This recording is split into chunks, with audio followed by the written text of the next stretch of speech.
आखिर कौन है एन चंद्रबाबू नायडू और क्या है इन पर गंभीर आरोप, क्यों इन्हें आज जेल जाना पड़ा। चलिए दोस्तों, आज सब कुछ इस वीडियो में देखते हैं, बट बिफोर दैट दोस्तों please like, share and subscribe my channel. तो चलिए दोस्तों देखते हैं कि कौन है ये एन चंद्रबाबू नायडू।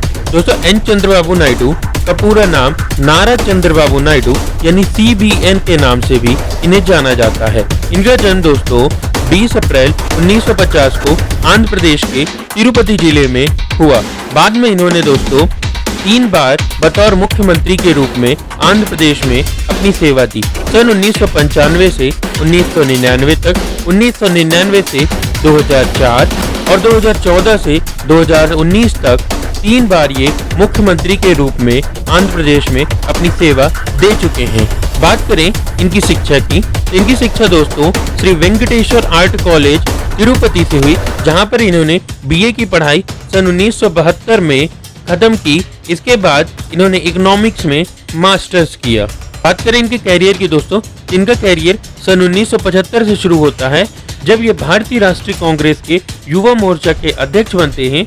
इसके बाद दोस्तों 1978 से 83 तक ये कुप्पम विधानसभा क्षेत्र के विधायक भी रह चुके हैं। 1985 से 94 तक ये तेलुगु देशम पार्टी के महासचिव रहे। 1989 में ये वित्त मंत्री बनते हैं आंध्र प्रदेश के। ये वही तेलुगु देशम पार्टी है जिसकी स्थापना 29 मार्च 1982 को NT रामाराव के द्वारा की गई थी।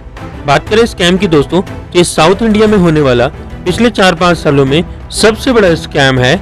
इस स्कैम का नाम है दोस्तों Andhra Pradesh skill development corporation scam. की शुरुआत होती है 2015 में, जब आंध्र प्रदेश में तेलुगु देशम पार्टी की सरकार रहती है और जिसके मुख्यमंत्री एन चंद्रबाबू नायडू यानी नारा चंद्रबाबू नायडू रहते हैं। दोस्तों 2015 में एन चंद्रबाबू नायडू के द्वारा एक स्किल डेवलपमेंट कॉर्पोरेशन की शुरुआत की जाती है। इसके तहत दोस्तों पूरे आंध्र प्रदेश में 6 स्किल सेंटर्स बनने वाले थे, जिसके तहत जो बेरोजगार युवा हैं उन्हें कौशल विकास प्रदान करने की कोशिश की गई थी। अब दोस्तों इस स्किल सेंटर को सेटअप करने के लिए गवर्नमेंट ऑफ आंध्र प्रदेश ने साइमन इंडिया प्राइवेट लिमिटेड और design tech system private limited के द्वारा एक MOU यानी मेमोरेंडम साइन किया। इसके तहत दोस्तों ये total project cost skill centres के लिए स्टैब्लिश किया गया, वो था 3,356 करोड़, जिसके तहत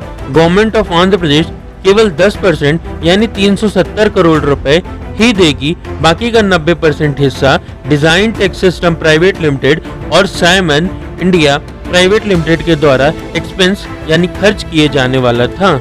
लेकिन दोस्तों असलियत में हुआ कुछ और, जिसका किसी को भी अंदाजा नहीं था। ना ही स्किल डेवलपमेंट सेंटर्स खुले, और जो खुले भी तो उसमें साइमन इंडिया प्राइवेट लिमिटेड के द्वारा अपना एक भी रुपए खर्च नहीं किया गया था। इस काम की शुरुआत होती है जून 2018 में, जब आंध्र प्रदेश के एंटी करप्शन ब्यूरो यानी भ्रष्टाचार निरोधक दस्ता को इस घोटाले की जानकारी लगती, क्योंकि उस समय स्वयं एन चंद्रबाबू नायडू की सरकार थी, इसीलिए किसी भी प्रकार का कोई भी एक्शन स्टेट एजेंसी के द्वारा नहीं लिया जाता। जब ये बात केंद्रीय एजेंसियां जैसे GST इंटेलिजेंस, IT डिपार्टमेंट और इन्फोर्समेंट को पता चलती है, तो उन्होंने तुरंत ही जांच शुरू कर दी। इस जांच में दोस्तों केंद्रीय एजेंसियों के द्वारा पाया गया कि केवल 58 करोड़ 80 लाख रुपए ही साइमन इंडिया प्राइवेट लिमिटेड को मिले, बाकी के 241 करोड़ रुपए को गबन किया। ये 241 करोड़ का गबन करने में प्रमुख भूमिका MD डिजाइन टेक ने निभाई। अब इस गबन के पीछे दोस्तों ये कहानी है कि इन्होंने ये अपना 241 करोड़ रुपए कुछ शेल कंपनीज को दिया।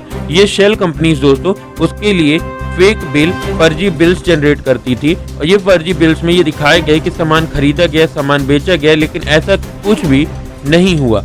असलियत में दोस्तों जब क्राइम इन्वेस्टिगेशन डिपार्टमेंट यानी CID के द्वारा जांच की गई, तो उसमें पाया गया कि साइमन इंडिया प्राइवेट लिमिटेड के द्वारा अपना एक भी रुपए खर्च नहीं किया गया, और MOU के अनुसार दोस्तों 90% हिस्सा केवल साइमन इंडिया प्राइवेट लिमिटेड और डिजाइन टेक के द्वारा खर्च किए जाने वाला था। 10% हिस्सा ही राज्य सरकार के द्वारा दिए जाने वाला था।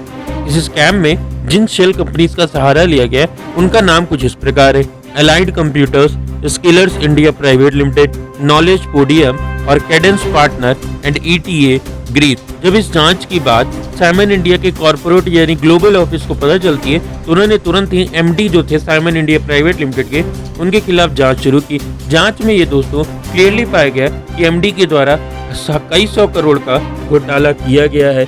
इस जांच के तुरंत बाद ही MD जो थे साइमन इंडिया प्राइवेट लिमिटेड के यानी सुमन बोस को तुरंत ही अपनी नौकरी से निकाल दिया जाता है।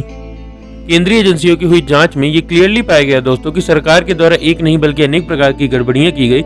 इसमें जो सबसे पहली गड़बड़ी है वो लैक ऑफ टेंडर प्रोसेस, यानी दोस्तों प्रोजेक्ट को इनिशिएट कर दिया गया, चालू कर दिया गया, लेकिन किसी भी प्रकार का कोई भी टेंडर गवर्नमेंट के द्वारा रिलीज नहीं किया जाता और सीधे 3,500 करोड़ का contract Simon India Private limited और डिजाइन टेक के नाम कर दिया जाता।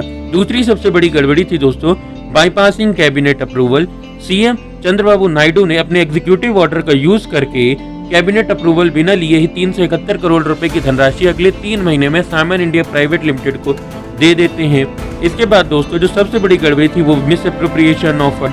इसमें दोस्तों साइमन इंडिया प्राइवेट लिमिटेड के द्वारा अपना एक भी पैसा पूरे प्रोजेक्ट में कहीं भी खर्च नहीं किया जाता और पूरी 371 करोड़ की धनराशि को गोल गोल कर दिया जाता है।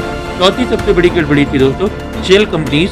इसमें दोस्तों MD जो थे डिजाइन टेक के सुमन बोस, इन्होंने कुछ शेल कंपनीज जैसे कि allied computers, scalar India Private Limited, Knowledge podium, Cadence partner और ETA ग्रीस जैसी कंपनियों का सहारा लिया और फेक बिल सरकार के सामने प्रस्तुत किए। पूरे फंड को एडवांस में ट्रांसफर किए जाने पे IVR कृष्णा राव, PV रमेश और K सुनीता जैसे कुछ IAS ऑफिसर्स ने अपनी फाइलों में ऑब्जेक्शंस भी रेज किया, लेकिन CM के द्वारा किसी भी प्रकार का कोई भी ऑब्जेक्शन स्वीकार नहीं किया गया और एडवांस में पेमेंट करने को कहा गया।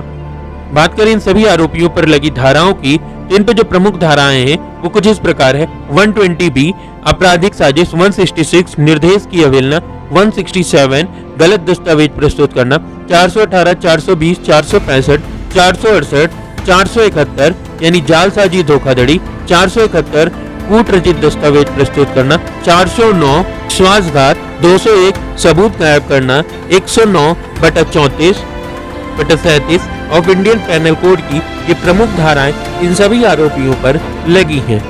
बात करें चंद्रबाबू नायडू की गिरफ्तारी की तो उन्हें गिरफ्तार करने के लिए तकरीबन रात के 3 बजे DIG रघुरामी रेड्डी और कुछ CID के अधिकारी RK फंक्शन हॉल पर पहुंचते हैं, जहां पर उन्होंने पाया कि चंद्रबाबू नायडू अपनी बस कारवन में विश्राम कर रहे थे। क्योंकि SPG प्रोटोकॉल के तहत उन्हें 5:30 बजे के पहले अरेस्ट नहीं किया जा सकता था, इसीलिए CID और पुलिस के अफसरों को 5:30 बजे का इंतजार करना पड़ा।